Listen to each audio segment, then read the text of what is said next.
The Italian Wine Podcast is the community-driven platform for Italian wine geeks around the world. Support the show by donating at ItalianWinePodcast.com. Donate €5 or more and we'll send you a copy of our latest book, My Italian Grape Geek Journal, absolutely free. To get your free copy of My Italian Grape Geek Journal, click Support Us at ItalianWinePodcast.com or wherever you get your pods.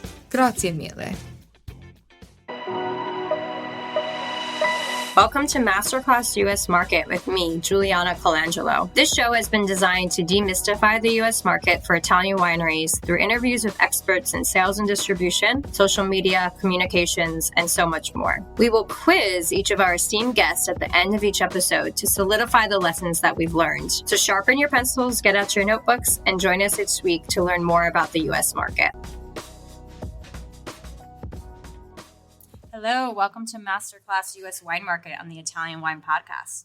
I'm here live this week at Vinitaly with my guests. I have today Stephanie Johnson.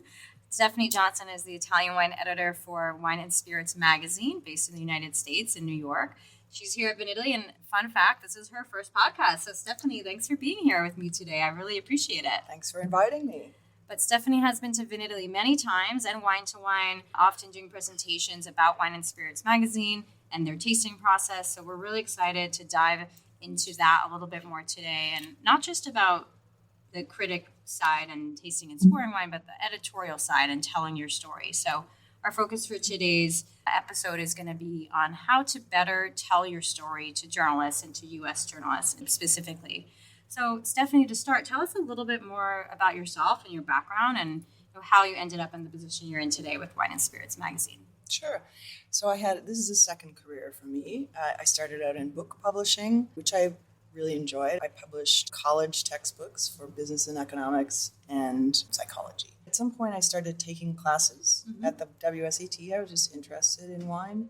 And the more classes I took, the more I would find myself at work, wanting to break away from what I was doing and study my grape variety charts. And I just found that my passion for wine was just kind of outpacing my passion for book publishing. So I just dipped my toe in the water with a little bit of work at Astor Wine retail, just to kind of get a sense of what was going on. And then a friend of mine was starting a wine bar restaurant in New York City called City Winery. Oh, wow. Which is a music venue and also a wine bar and restaurant, which now has something like 8 or 9 locations around the country. But at that time, it was the first one. What year was that? That was, I think that was 2007. 2007. Yeah. Okay. And he just said, well, why don't you come and work with me and help me build the wine list? And I said, I don't really know what I'm doing, but he said, well, we'll figure it out together. And we did. And it was really great. And I was there for about 5 years. What a cool experience. That's built awesome. The wine list, and learned a lot doing it. And then I was able to make the shift over back to publishing with Wine and Spirits, kind of combining the two worlds, the wine world and the publishing world. And so that was in 2013. Okay, so you joined Wine and Spirits magazine in 2013. And how did you meet the editor-in-chief, Josh, or find out about that opportunity? Yeah, I had met him at various wine events. He actually had come to City Winery for something, but it was through a mutual friend of ours, Allison Cariaga, who knew Josh very well and had actually been consulting with City Winery on some of the wine programming. And how did you find your passion for Italian wine specifically? I had always loved it, and I had been to Italy a number of times prior to even just getting into the wine business. I will say it was a little bit lucky that I ended up covering wine for Wine and Spirits, because when I was hired, I was the tasting director. So I was working across all of the different regions and coordinating all of the wines that were coming in to the magazine for tasting and working with the sommeliers that we taste with on our tasting panels. But I started sitting in on more and more of the Italian panels, and my boss, Josh, the publisher, Joshua Green, he's really more of a Francophile, I would have to say. Okay. And we didn't at the time have an Italian critic, and so I sort of just went for the opportunity. Right. It was an open space to fill the role. Yeah, lucky to be in the right place at the right time. Absolutely. And now you're here at Vinitaly. I imagine most years, or at least what Vinitaly is this for you? You know what? Oddly, this is only the second Okay. Vinitaly, yeah. All right. I mean, it's actually great when I have come and also wine to wine, but my first kind of love and the way that I really love to experience the wine and learn about the wine is to go to the wineries, of course, and travel through the country. And I know that's not practical; you can't see as many people, but it's certainly more immersive and just kind of more emotional. Yeah, tactile, I think, too, to really see the place. Absolutely. Well, for our listeners, our 3 key takeaways for today and what we're going to focus on with Stephanie and her experiences. Number 1, how do you talk about your winery or stories? So storytelling. Number 2, how do you prepare to speak with a journalist and really prepare for those meetings? What kind of information do you share? And then finally, I think talk a little bit about, wine journalism in general too. So Stephanie, for starters, talk to us about when you're looking at the editorial plan for Wine and Spirits magazine, what for you are the elements of a really great wine story? Of course the wine has to be good, but I personally love to tell stories about people and places that are maybe not the most prominent. Okay. And so some of my favorite stories that I've done have been in places like the most recent was Valtellina. Okay. It's a little bit out of the way for a lot of people to go to, and the wine, it's not a huge region in terms of production, but it is one of the most fascinating, beautiful, like physically beautiful and really difficult places to make wine. And so for me, going there and seeing how many challenges they face just to make the wine every year, and their market challenges, like the history of having been, really selling all their wine to Switzerland for years, and then that market just dropped out and they were nowhere. And I mean, those kinds of stories are really compelling to me, where there's, something about the winemaking that, maybe is a little different or different challenges, and then also the way that people respond to it. And it's just, I love to hear that human side of how people are dealing with all those challenges. So it sounds too, from what you're saying, you want to hear the stories of how people overcame a challenge, and that tension that there is there. So I think we sometimes see on winery websites or brochures or materials, they're really glossy, beautiful stories. But what I'm hearing from you is that it's really important to also talk about your challenges and your history as well, and how you might have overcome challenges in the past to get to where you are today. Sure. To me, that is really interesting. And I think it is to other people too, and when you talk to so many winemakers, I mean, they're farmers, and every person making wine in Italy has challenges. Yes. Whether it's because of the climate now or because of, whatever, all the rules that they're having to deal with, but they're just different in different regions. So, but to me, it's really interesting to discover that and how they are responding to it, or I love to hear about the family histories also, and how they ended up where they are or doing what they're doing. I did a story on Lucca and that area, and how it's such a kind of concentrated pocket of biodynamic producers, and how does that happen? Like, why is this occurring here? What are the differences among these producers? But they do sort of have that thread in common. Very interesting. Yeah. And you mentioned, Stephanie, that you really appreciate being able to visit the wineries themselves and meet with the producers.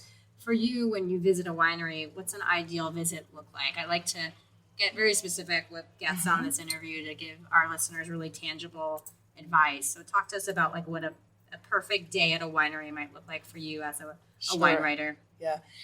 Yeah, so everybody probably does this differently, but for me, I don't like to do just the hit and run visits. I like to do an in-depth visit, and if I have identified a winery as someplace I want to visit, usually it's because there's something about it already that interests me. But let's just assume maybe I haven't really experienced them before, never been there before, or tasted the wines before. So for me, the first thing I would want to do is taste the wines before you even decide to visit. No, at the winery. Okay. If I haven't had extensive experience with the wines, but even if I have, I like to know what's going on with the new vintage. I like to taste the wines in situ, kind of like where they have been produced, and I think everything flows from that. Right. So of course, the amount of investment you want to put into the place kind of depends on how enthusiastic you are about the wines. Of course. So I like to taste first. Okay. And I would say, I know this is really hard for people, but I think a lot of people have a tendency to want to just fill empty space, empty air with talking. And I think for me, it's really important to just be able to taste the wines and not be told what I'm tasting. Right. But to taste them and then ask questions about what I'm tasting and why might that be the case? What's behind that? So I would prefer to have that kind of a conversation as opposed to just getting a down of you're getting these flavors and, Yeah, I think that's great advice because I know for me personally, as soon as someone says, yeah, you're getting notes of cherry, I'm like, yeah, I am getting cherry. As soon as they say something, it makes me think yeah, that's what I'm tasting. But if they don't say anything, I usually have a different response. So I think that's really helpful advice. Mm-hmm. Keep it quiet. Don't mind the awkward silences during the tasting portion. Okay, so start tasting the wines, and then next, what do you like to see? Italian Wine Podcast, part of the Mama Jumbo Shrimp family.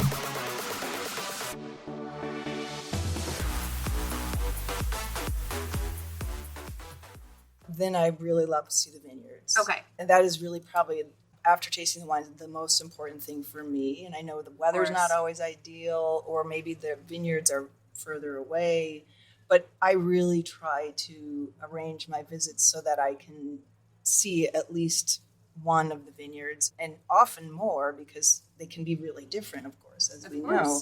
So that's really important to me. And I actually really love to just walk through the vineyards and see how the soil feels and, how they're training the wine. I mean, I'm a little geeky in that way. So I do like to get into the technical details of it personally. Right. And then after that, for me, the cellar, sometimes I will visit the cellar and sometimes I won't. Okay. I always sort of say, well, if you're doing something different in your cellar, then let's go see. But if you're not, then we've all seen a lot of cellars. Exactly. So it's not quite as important to me. We've all seen a lot of presses too. Yeah. Yeah. I know every winemaker tends to like to show off their equipment, but I feel like, for me at least similarly, unless there's something really unique or special about it, we've seen it. Although I will say that you can sort of glean a lot of information sometimes by just the way the cellar is.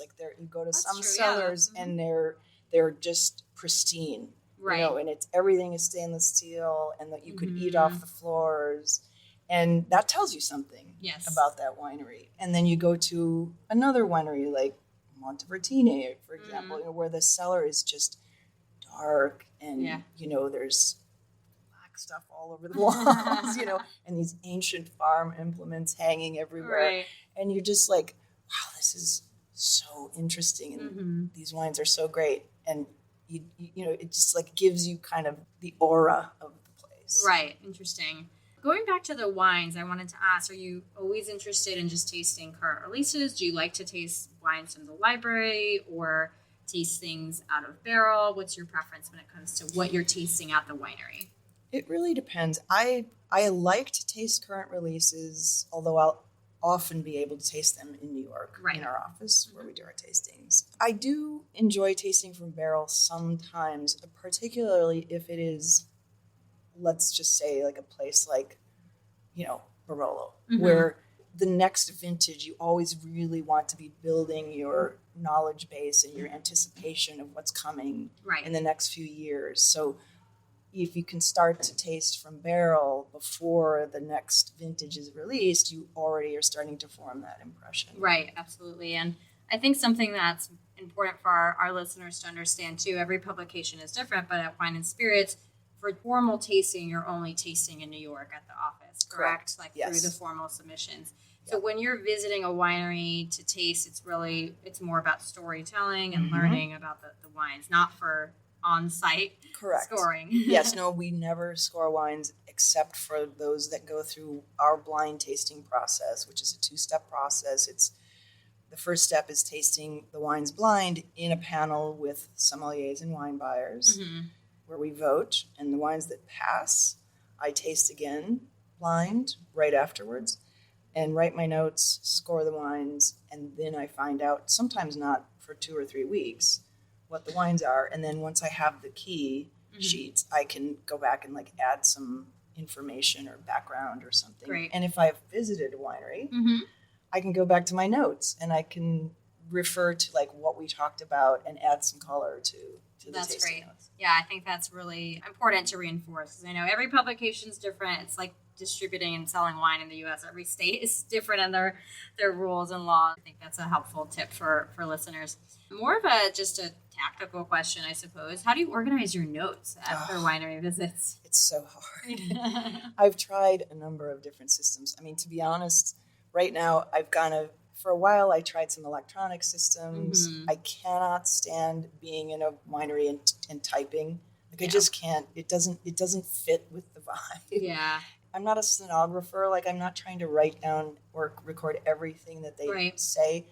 So now I've kind of settled upon this system where I do have notebooks. I have those like bound notebooks, and I have a whole series of them. And Me too. I've had to sort of like create indexes, so that I can go back and find things. Right. And I put labels on them of what year they're from. Cool. And I've also started to, it's like when you're in a car and you're like in a Jeep and you're going up a really steep hill with all these holes in it, potholes and stuff, you can't write. No. And so I've started to record parts of the conversations just so that I can go back. If I want to have a word for word quote from somebody, I have it on tape. Yeah, absolutely. And who do you want to meet with when you're visiting a winery? Who do you like to meet and speak with? I really like to meet with the winemaker.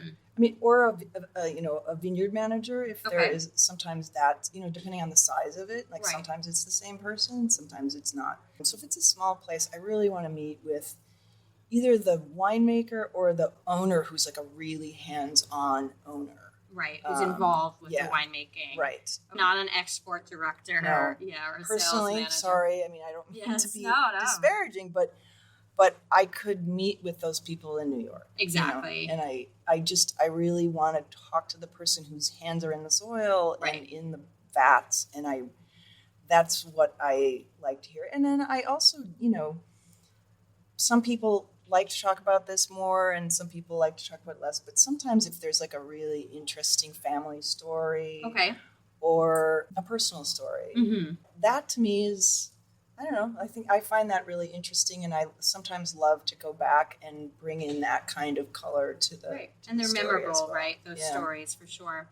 How about, we're here in Italy, sometimes the winemaker doesn't speak English, so how do you go about those situations? I'm assuming you don't speak Italian, but you might surprise me and say you do. Nope, I wish I did, but I don't. We can learn together. I have tried multiple ways of doing that, and I've not been so successful. But a lot of times there's like a person on that they work with. I've had it all different ways where like sometimes I'm traveling with somebody who does speak Italian or enough Italian that we can get by that way, or sometimes they have a son or daughter that they will ask to sit in. Right.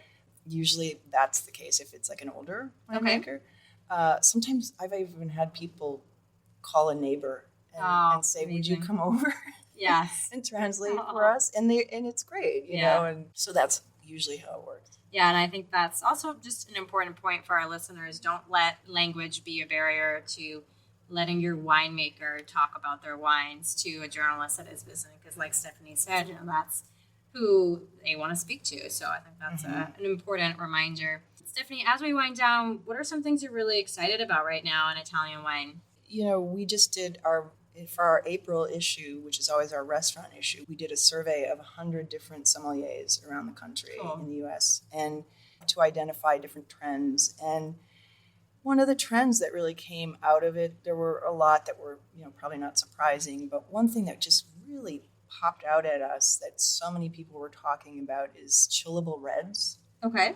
And you can call it any number of things, light reds or, crushable reds. People use different porch words. pounders. Yeah, right. But I think that's becoming a big category in the U.S. as people go towards lighter styles of wine. And if you're a red wine drinker, you want something, but you don't want a heavy wine. And also because of the climate. I mean, let's be honest, it's just warmer, more parts of the year. And there's a lot of people in the South, like the two sommeliers that I brought here to do a presentation. One was from Miami Beach and one was from New Orleans. And those places are warm 10 months of the year. Very hot. I have been in New Orleans in July. It is extremely hot. Yeah.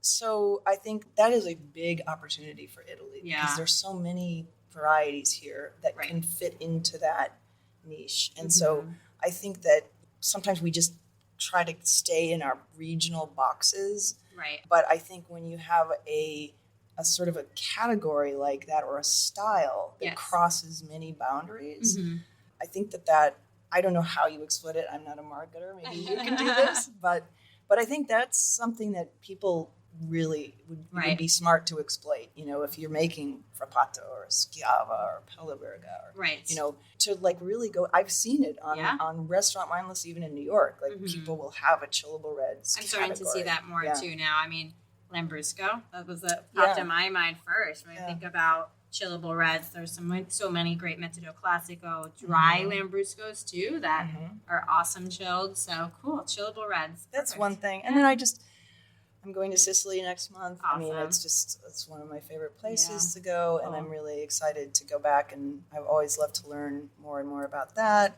I mean, Valtellina was a really eye-opening trip for me as well. Awesome. So, yeah, cool. But I'm also going to Friuli in a couple days. So amazing, great little post Vinitaly trip, fantastic. So at the end of every episode, Stephanie, we do 3 rapid fire questions. So question number 1, and if you can answer these in just a couple sentences, what is your number 1 tip for mastering the U.S. wine market? Honestly, I would say have a really good inside person, whether it's your importer or a consultant or somebody. I don't know how they navigate. Yeah.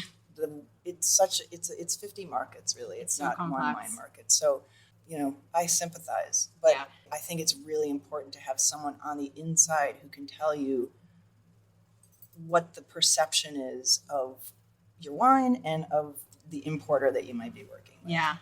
Very valuable advice. Question number 2, what's something you might have told your younger professional self about working in wine?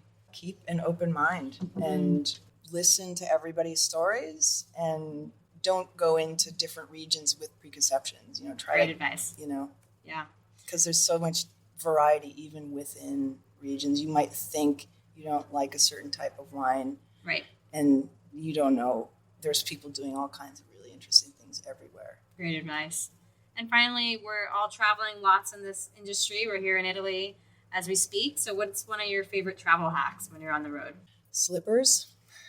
Slippers. I love that. Yep. I bring slippers everywhere I go, and I have them on the airplane, and I have them in my room because I just like to, it makes you feel comfortable. Peace at home. At home. Yeah. Yeah. I love that advice. Slippers. Okay. Well, on that note, Stephanie, thank you so much for joining me on the Italian Wine Podcast. How can our listeners follow along with what you're up to? Wine and Spirits we are online at Wine and Spirits, with you spell out the word and. So wineandspirits.com, and we're on Instagram also at Wine and Spirits. At Wine and Spirits. Fantastic. All right. Thank you, Stephanie. Thank you.